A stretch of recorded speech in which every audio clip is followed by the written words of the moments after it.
Hey, it's Chris. Welcome to the Square One Healing Cancer Coaching Program. This is Module 1, First Things First. In this module, we're going to do some broad brushstrokes, an overview to get you started, and to change the way you're thinking about your situation, about cancer, and about your life. The very first thing you need to know is this. Cancer is a divine tap on the shoulder, and there's a message attached. And that message is, hey, the way you're living is killing you. The way you are living is killing you. Now, I'm not telling you that to make you feel bad about yourself. I'm not trying to put shame on you. What I'm telling you is now is the time to take full responsibility for your life. One of the most important things I did after my cancer diagnosis was to be honest with myself and say, well, maybe this is my fault. Maybe I had something to do with this. If I contributed to my disease, then maybe I can contribute to my health. We live in a cause and effect world, and our choices matter. What you put in your mouth matters, what you put on your body matters, where you live matters, where you work matters. Your choices matter. Cancer is the convergence of multiple health-destroying factors in your life that all come together at the same time. The way you're living is killing you. Just go ahead and accept it. And if you go ahead and say, okay, this may be my fault, you know what that does? It empowers you. It empowers you to change. The cancer industry wants you to think it's not your fault.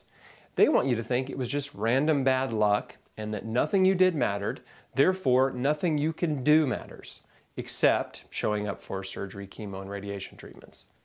But the truth is, your choices can make the difference between survival and death. Whether you're doing conventional treatment or not, there is so much you can do to promote health and healing in your body, and we'll cover it all in the Square One course. The point is not to blame yourself and wallow in self-pity. The point is to accept responsibility for your situation and change everything you can for the better. I believe that everything in life happens for a reason. And most of the time, the reason is you. You are the reason that many things in your life happen to you. Not everything, of course, but a lot of things, because the decisions we made in the past affect our reality today. An easy example, the decision to consistently study in school results in better grades. Better grades result in college acceptance and scholarships. A college degree opens up doors for better career opportunities. All of our decisions matter. The diet and lifestyle decisions that you've made up to this point have all affected your health, whether you've realized it or not. And now we're going to make some changes. When we change the input, we change the output. Okay, so let's talk about the specifics of cancer. First, cancer is natural and it is normal. Every person develops precancerous and cancerous cells in their body in their lifetime, but not every person develops tumors. The difference between the person with cancerous tumors and the person with no tumors is their immune system. Your immune system is designed to identify and eliminate viruses, bacteria, parasites, pathogens, and mutated cancer cells. For a variety of reasons, cells in your body become injured. They can get DNA damage or mitochondrial damage, and when a cell becomes injured, it usually repairs itself or dies. But in some cases, that cell will mutate to survive. If it's deprived of essential nutrients or oxygen, it can mutate to become cancerous. Every cell in your body is programmed to die at a certain point. Some cells live for a few days, some live for weeks, some cells live for many months, but they all have a programmed lifespan. The cancer cell doesn't have that. When a cell mutates and becomes cancerous, it starts dividing uncontrollably, and it loses the auto self-destruct mechanism, and it keeps living and multiplying. Eventually, it forms a tumor, and then cells from that tumor leave and form new tumors in other parts of the body. That's the way we've been told cancer develops. But 2 studies on breast cancer published in 2016 found that metastatic cancer cells leave the primary site before the tumor is even big enough to detect. Generally, a tumor can't be detected until it's at least 1 millimeter in size.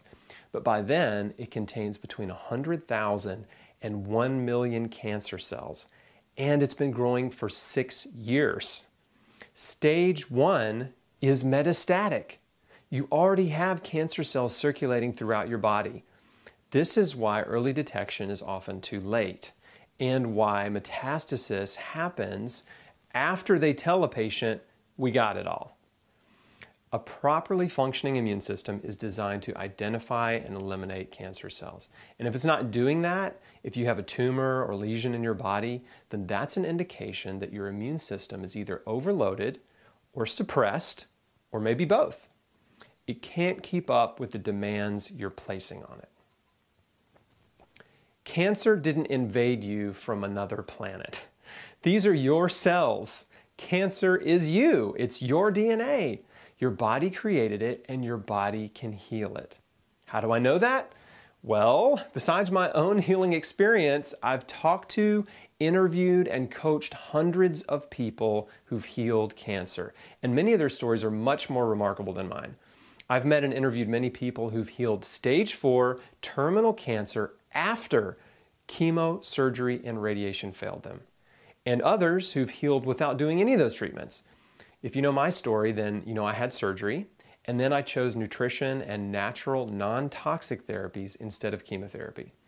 And my odds of survival as a young adult with metastatic colon cancer, stage 3C, were, as my oncologist put it, very grim. I had less than a 30% chance of making it to the 5-year mark, and less than a 20% chance of making it 10 years. I firmly believe that the radical diet and lifestyle choices that I made all the difference. My choices are the reason I'm here today.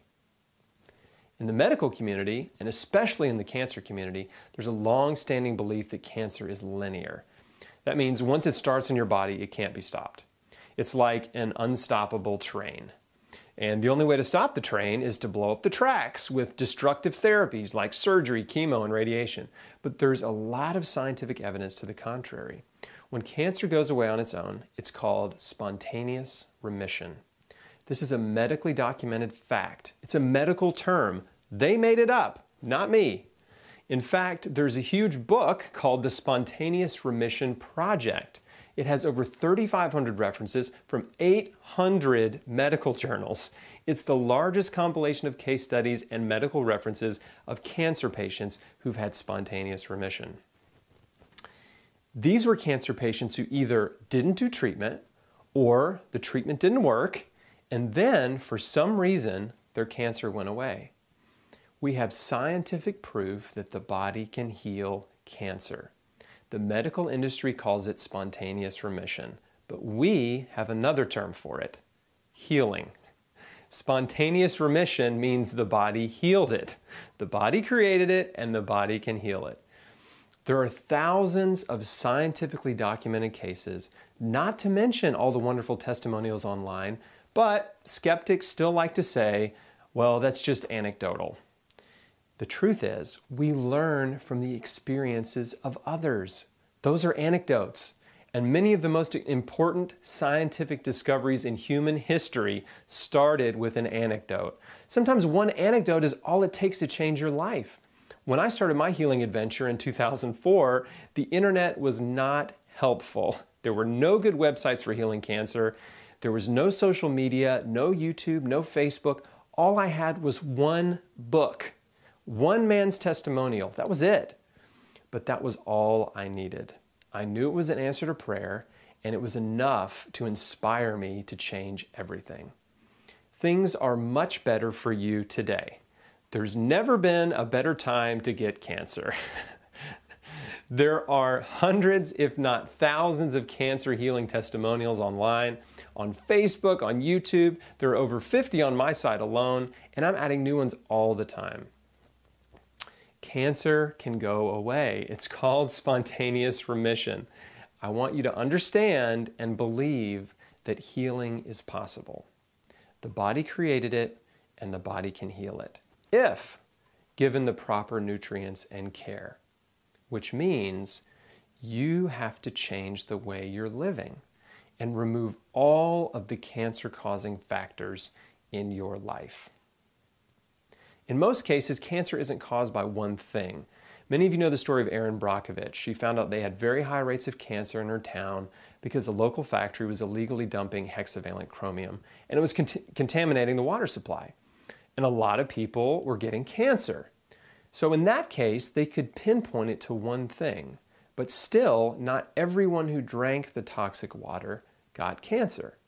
So the good news is, even if you're exposed to environmental toxins, your diet and lifestyle can be protective. But you still need to reduce your toxic exposure to the absolute minimum. I'm going to show you how to do that in Module 4. Several recent studies have concluded that between 70% and 95% of cancers are caused by our diet, lifestyle, and environment. I'm going to add a fourth factor, stress. I'll address that in Module 5, but for now, let's talk about the first three. Many researchers believe that less than 5% of cancers are genetic, and that 95% are caused by diet, lifestyle, and environment. But even if that figure is closer to 70%, that's huge. 70% has almost everything to do with you. So let's talk about epigenetics. Epigenetics is a branch of science that studies how genes express themselves. So we know that not every woman with a breast cancer gene gets breast cancer. Why? Because your genes don't determine your fate. Your diet, lifestyle, and environment all contribute to whether or not your genes express themselves. We've all inherited some good genes and some bad ones. We want to express or turn on as many of the good cancer-preventing genes as possible, and you want to turn off or prevent the expression of the bad cancer-causing genes. Your diet and lifestyle behaviors and your environment can make all the difference. Your choices matter. There's a recent study that looked at multiple groups of twins. And what they found is that if one twin gets breast cancer, then the other twin has a much higher risk of getting breast cancer, especially if they're identical twins because they're genetically identical. But even though the other twin is a higher risk, many of them still don't get cancer. This further illustrates the point that it's not just about genetics. Genetics may load the gun, but your diet and lifestyle pull the trigger.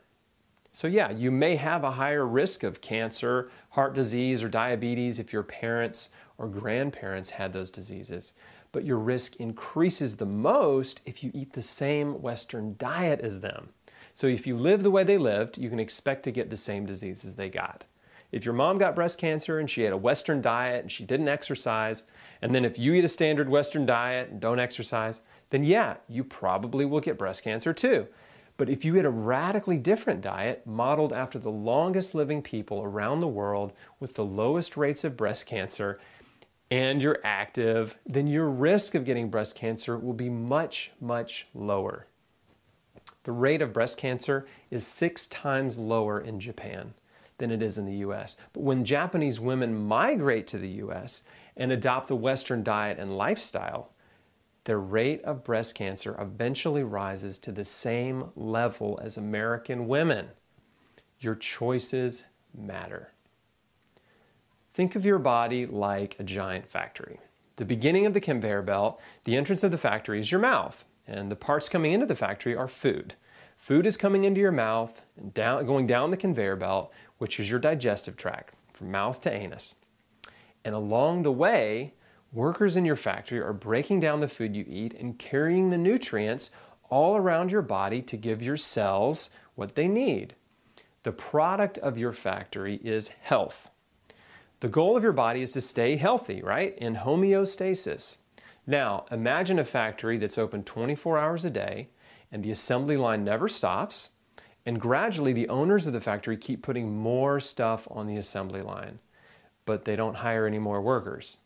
If you keep adding parts to the assembly line and you don't add more workers, you're going to create chaos in the factory. There's a classic I Love Lucy episode where Lucy and Ethel are working in a candy factory wrapping chocolates as they come down the conveyor belt. Then the conveyor belt speeds up and they can't keep up and the candies are piling up and falling off. And they're trying to get rid of the extra candies by eating them and stuffing them in their clothes so they don't get fired. It's hilarious chaos. This is kind of like what's happening in your body if you have cancer or any type of chronic Western disease, except it's not hilarious. Your body is overloaded and overwhelmed.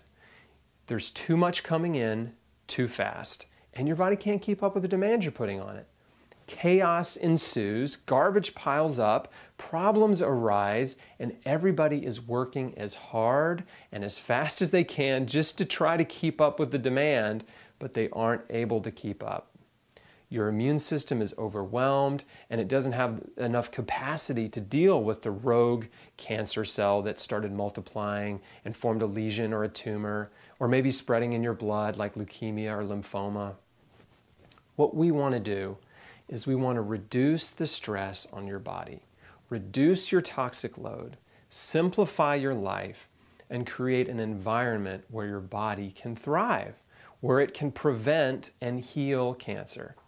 We want your body to be a place where cancer cannot thrive. In the scientific community, they refer to this as an environment that's inhospitable to cancer. It's all about the terrain.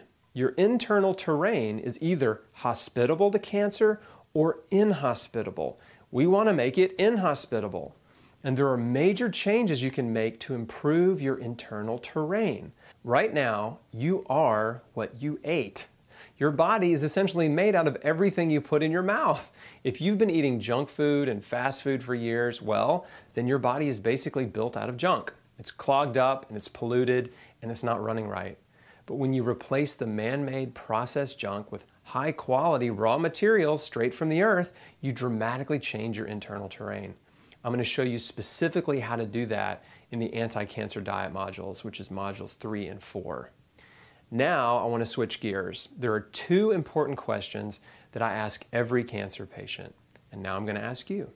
The first one is, why do you think you have cancer? If you're taking notes, write the answer down. What are the reasons that you think you have cancer? I think you know why you have cancer. There may be some factors in your life that you aren't aware of yet, but I'm also confident that there are factors you do know about. If you think it's stress, you're right. If you think it's because you haven't been taking care of yourself, you're right.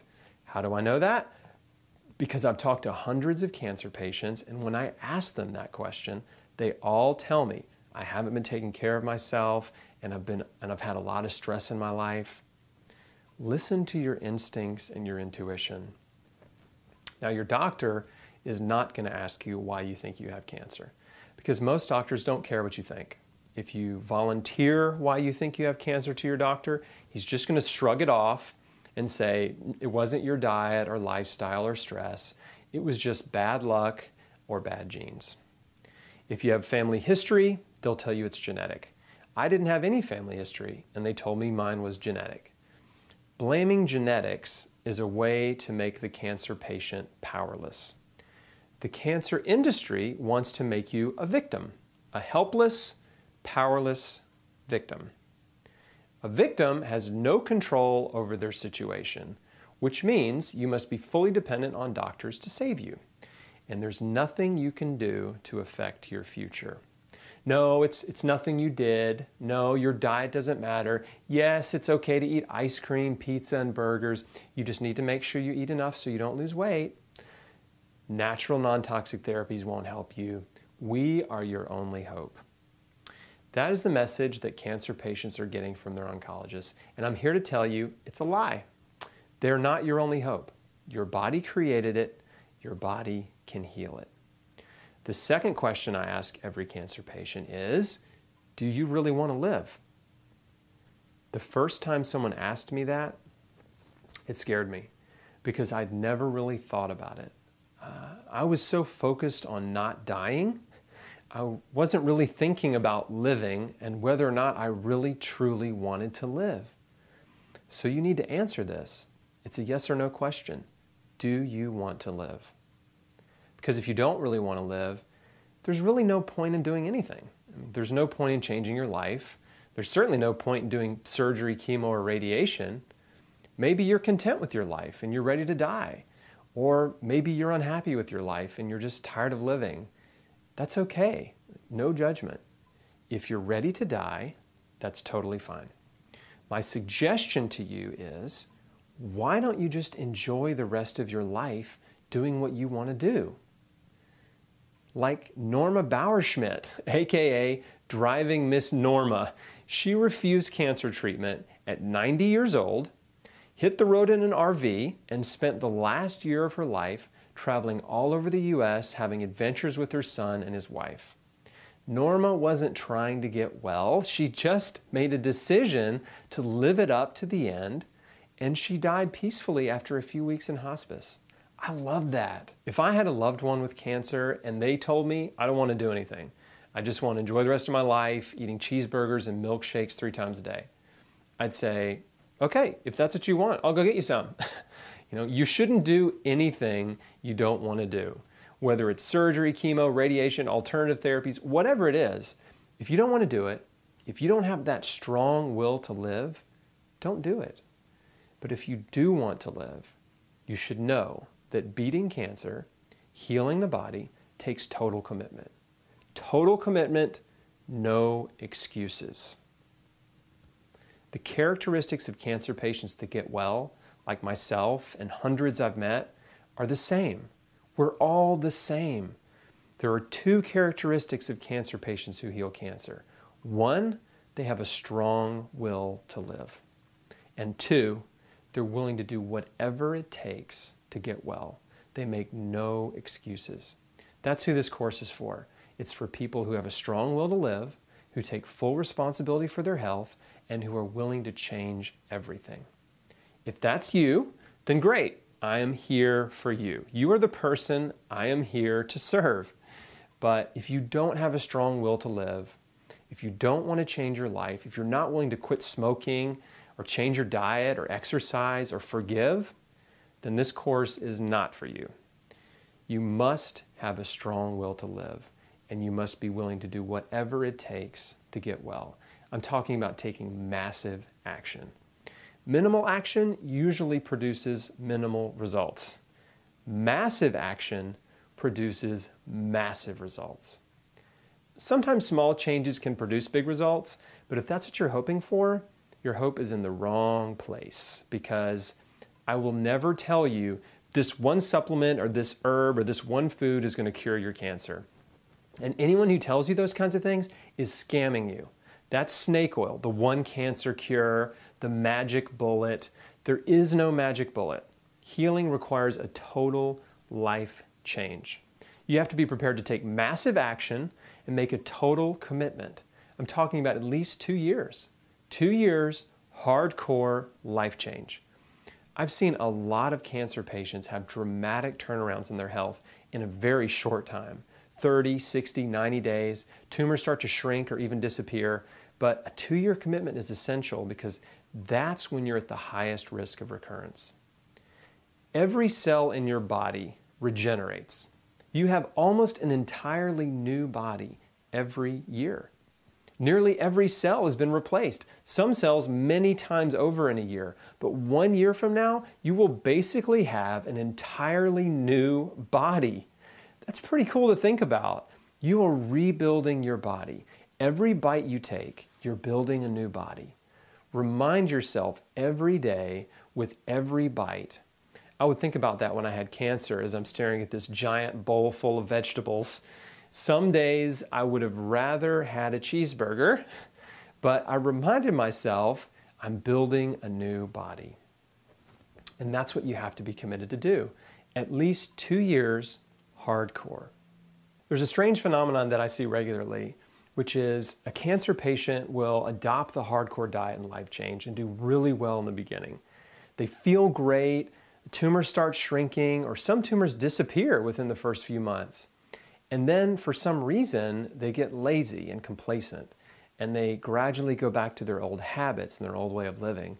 And then the cancer starts growing again, or it comes back. Sometimes they become impatient that the tumors aren't going away fast enough. and then they let their doctors scare them and talk them into the quick fix of surgery, chemo, or radiation. And then the suffering begins. They're sick, they're weak, they can't eat, they can't get out of bed, and they get depressed and lose their motivation. And all the nutrition and exercise and health promoting habits go out the window. And then the cancer comes back and their situation goes downhill really fast. And it often does not end well for them. So let's talk about fear.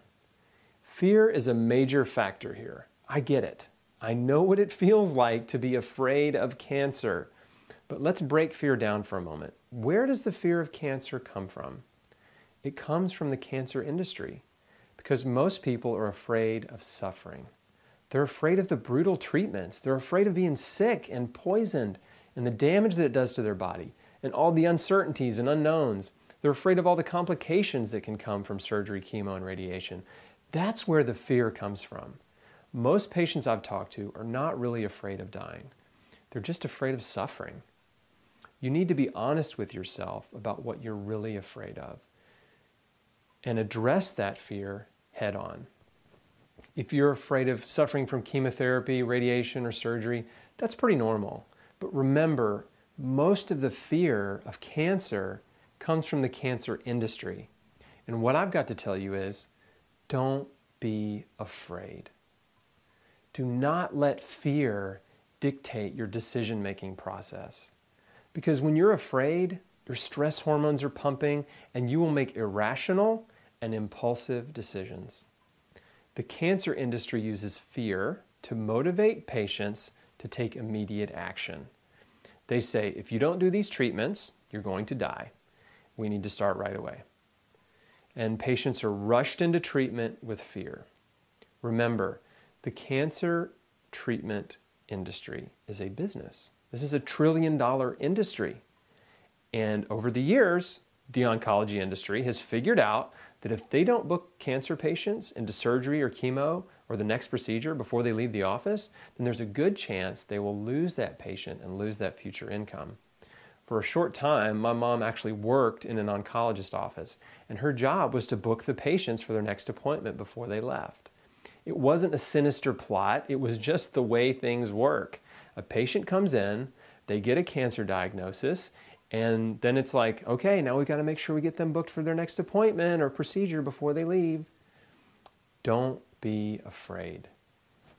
Take a deep breath and breathe. You've got to breathe through this. You have time to read and research. You have time to change your life. You have time. Now, there will always be exceptions. If you have a tumor that's blocking your windpipe or your digestive tract, you may need immediate surgery. But most cancer patients have time. Many patients don't even feel sick when they get a diagnosis. You have time to read and research. You have time to change your life, and you have options. Don't let anyone rush you into anything you don't want to do. Don't make a fear-based decision. Listen to your instincts and your intuition. If you don't want to do a specific treatment, if something deep down inside of you is saying, don't do it, then don't do it. It doesn't matter if your family and your friends want you to, or if the doctor says you need to. Your instincts and intuition are powerful. You need to take the time to read and research and to change your life. You could experience a dramatic improvement in as little as 30 to 90 days doing exactly what I'm talking about in this course. I'm often asked if I would still have surgery knowing what I know now. And my answer to that is no. I would not have rushed into surgery immediately because my tumor was not life-threatening when I was diagnosed. I would have taken some time, 30 to 90 days, to change my life and give my body the opportunity to heal. And I would have closely monitored my progress along the way. We'll talk about the best ways to do that in Module 9, which is all about testing and how to monitor your progress. In my 20 questions for your oncologist guide, which is also part of this course, there are some critical questions to ask your doctor. And one of them is my cancer fast growing or slow growing? Chances are it's slow. You've had cancer growing in your body for a long time, many years. It didn't pop up overnight, so tell your doctor you need more time. I'd like to take a few months to get my life in order. I'm not ready for treatment yet. And in many cases, they will give you permission to delay treatment.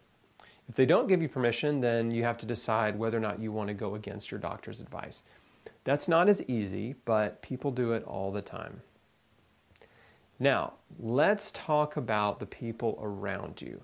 Because if you make a decision to delay or opt out of conventional cancer treatment, some people will not understand. They'll tell you you're wrong and that you're making a mistake. The first person that disagreed with me was my wife, Micah. She loves me, but when I told her I wanted to heal with nutrition and not do chemo, she thought I was making a huge mistake. And then other people around me, family members who loved me and wanted me to live, began calling and telling me I was making a mistake. And like many cancer patients, in order to appease the family pressure, I went to see an oncologist. When I asked him about alternative therapies, he said, "If you don't do chemo, you're insane." The only person who supported me in the very beginning was my mom. She's always been a health nut and had stacks and stacks of books on health and healing. My dad was more of a stoic supporter, so he didn't put any pressure on me to go either way. He let me make my own decisions.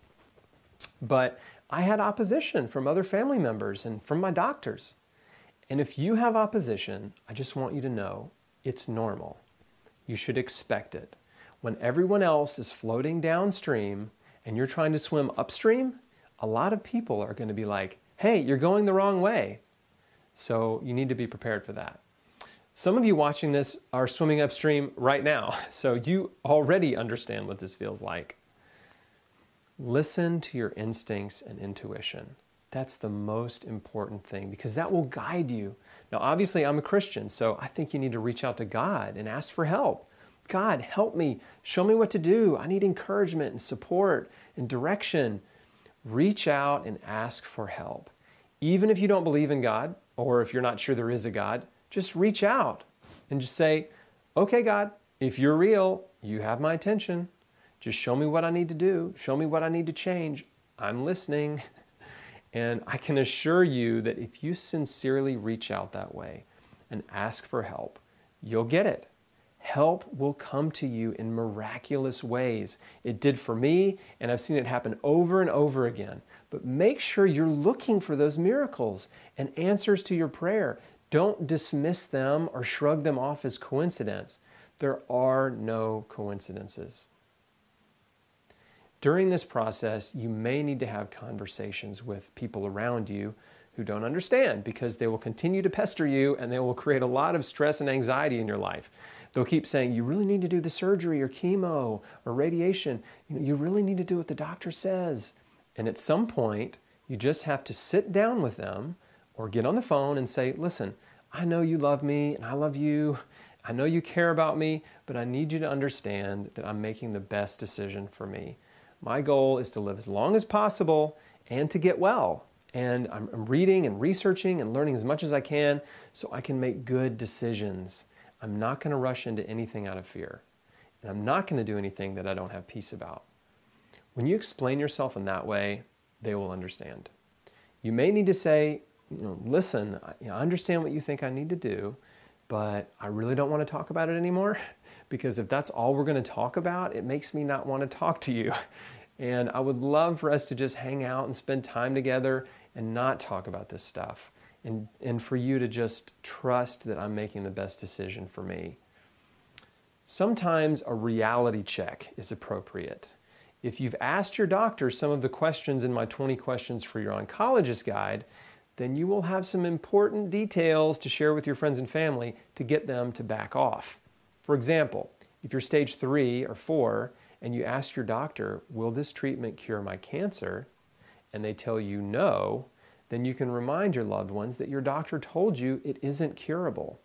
By the way, an incurable diagnosis can be a blessing in disguise because when the doctor tells you the treatment is not curable, that gives you permission to opt out of treatment. They've told you the truth, that they can't cure you, and that empowers you to take full control of your situation. And you can tell your friends and family The doctors told me they can't cure me. All the treatments are going to do is make me sick and I'm going to suffer, and there's no guarantee I'll live any longer or have a better quality of life. I'd rather change my whole life and try to get well that way. So, I've got nothing to lose. And here's what you say to your doctor. Doctor, thank you so much for all the information and for your time. I've thought about this a lot, and what I've realized is that quality of life is much more important to me than quantity of life. And if I do treatment, my quality of life is going to be terrible. I'm going to be sick and suffering right away. I feel okay now, and I just want to feel okay as long as possible. So I'm just not ready to do any treatment right now. Something may change in the future, and I totally understand if you think I have better odds if I do treatment, but it's just not what I want to do right now. If you explain yourself to your doctor in that way, they're usually more understanding. You should also ask if they'd be willing to work with you and on your own terms and order blood work every month, maybe a scan every 6 months or so. Typically, your doctor will say, no problem, we can do that. Now, if you have an arrogant doctor who's a jerk and only cares about money, then they will probably still try to use fear to talk you into treatment. Or they might fire you as a patient, but good. Why would you want to work with someone like that anyway? So when you explain to the people around you that you just want to enjoy your life and feel good as long as possible, they'll back off. By the way, you don't need to tell your doctor everything you're doing. It's going to be a waste of time. You don't need to give your doctor a lecture about nutrition or alternative therapies because he's going to disagree with you. And he's going to say, it doesn't work, don't do it, don't bother, or I had a patient who tried that and they died. So it's a waste of time and energy to go into any details about what you're doing with your doctor because chances are they haven't spent any time researching nutrition because all of their time is spent with patients or learning about new drugs. The vast majority of oncologists have no interest in nutrition whatsoever. So that's how you address the people in your life, the doctor, your friends and family. Get them on board or get them off board. You need to build a support system. A 2016 study of over 9,000 women with breast cancer found that socially isolated women had a 40% higher risk of recurrence, a 60% higher risk of dying from breast cancer, and a 70% higher risk of dying from any cause. Don't withdraw and isolate yourself. You need friends now more than ever. Some cancer patients I've talked to had their spouse on board, their children were helping them, their parents were helping them, their siblings, their best friend, or all the above. They had an incredible support system, but that's rare. The best way to get people on board is to show them the information on chrisbeatcancer.com. Show them all the interviews I've done with people who've healed all types and stages of cancer. Show them the videos in this course. Try to open their eyes and help them understand that the body can heal and get them excited about the power of nutrition. Again, I only had my mom in the beginning. Then I found a nutritionist/naturopath that has supported me. And then through him, I found an integrative oncologist who supported me. It took a little while for my wife to warm up to it, but she eventually did too. If you don't have much support in the beginning, it's okay. Remember, time changes things.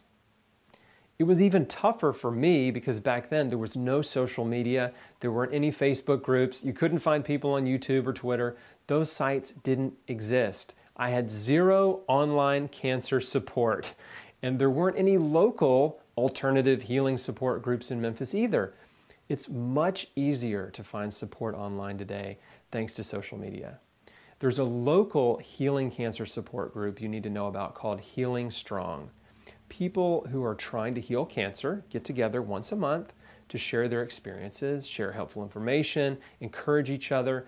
There may be a Healing Strong support group in your city. And if not, start your own. And the people you're looking for will come out of the woodwork. You can go to healingstrong.org to learn more about that.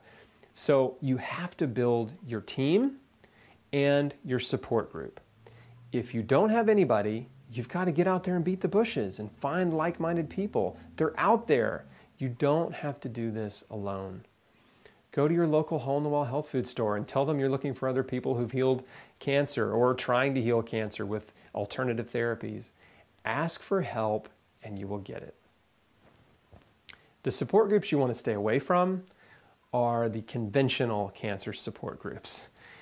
Stay away because birds of a feather flock together. And what you'll find is that traditional cancer support groups are full of cancer victims. People who are angry, afraid, and unhappy because they're suffering. And most of them aren't getting well.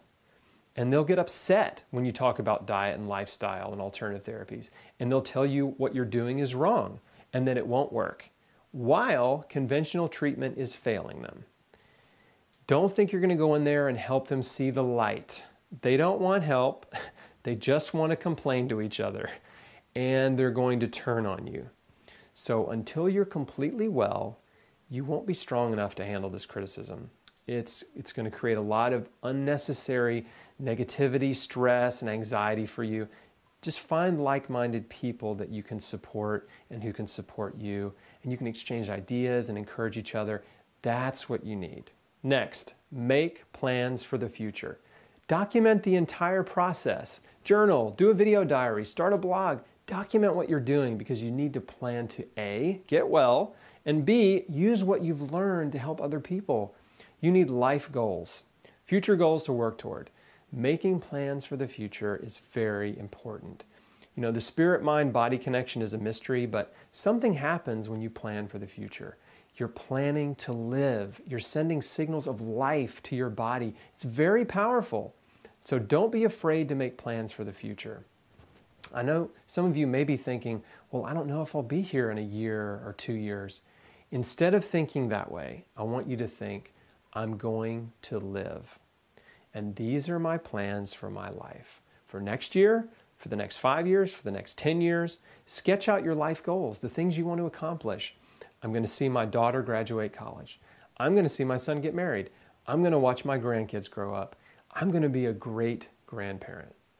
Making plans for the future is so important.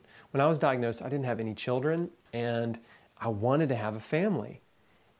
I wanted to be a dad. It was in my life plan. But if I did chemotherapy, it was likely that I wouldn't have been able to have children of my own. That was one of the reasons I didn't want to do chemo. And now I have 2 beautiful girls. If I'd done chemotherapy, my girls wouldn't be here, and I probably wouldn't be here either. So make plans for the future. And the last thing is, enjoy your life. Enjoy your life. Don't let fear and cancer steal your joy. Depression suppresses your immune system. It's a vicious cycle. If you're depressed and fearful and anxious and worried, it makes you more vulnerable to cancer. So you need to focus on things that bring you joy, hope, optimism, and encouragement. That's what the Square One course is all about. And you need to start living your life. Really living. There's an organization for young adult cancer patients called Stupid Cancer. And even though they're very conventionally minded, I love their slogan, which is get busy living. Now is your time to live. You could die in a car wreck tomorrow. There's 100 different ways you could die besides cancer. So there's no point in letting cancer paralyze you into depression and inaction where you just sit at home and feel sorry for yourself. Start doing things you've always wanted to do, like Miss Norma. Make plans, get out there, live your life, do fun stuff. Go skydiving, mountain climbing, and bull riding like the Tim McGraw song. Decide to enjoy your life and to enjoy the process and get busy living. Even if some of these radical changes are difficult for you, like giving up your bad habits and your favorite junk food to eat vegetables that you've never liked, you've got to keep your perspective. The fact that you can get out of bed in the morning, that you can see, that you can hear, you can breathe fresh air, you can feel the sunshine on your skin, and that you're alive, these are things to be thankful for. I talk about this a lot more in Module 7 about how to identify and eliminate the stress in your life and how to stay positive and enjoy your life, but I just wanted to touch on that here. The overarching goal of the Square One program is to help you change your whole life and for you to enjoy the process. This is a new chapter. It's a new season in your life. It's a new adventure. So don't look at it like a chore. Don't look at it like drudgery. If you're focused on negativity and feeling sorry for yourself, stop it. Stop focusing on the things you can't do and start focusing on all the things you can do. Focus on all the things you have to be thankful for. You have 1,000 things to be thankful for and happy about. Pick one. This will dramatically change your outlook and your mood. That's where joy comes from. It comes from gratitude. Gratitude is the secret to happiness. Practice gratitude every day. In Module 2, I'm going to help you connect the dots and identify the many factors in our world and in your life that are causing and contributing to cancer.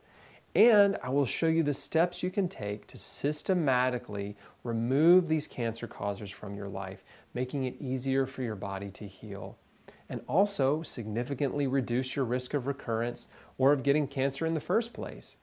We're going to talk about your diet and lifestyle, your home, your work environment, stress, and a lot more. Don't miss it. Thanks for watching, and I'll see you on Module 2.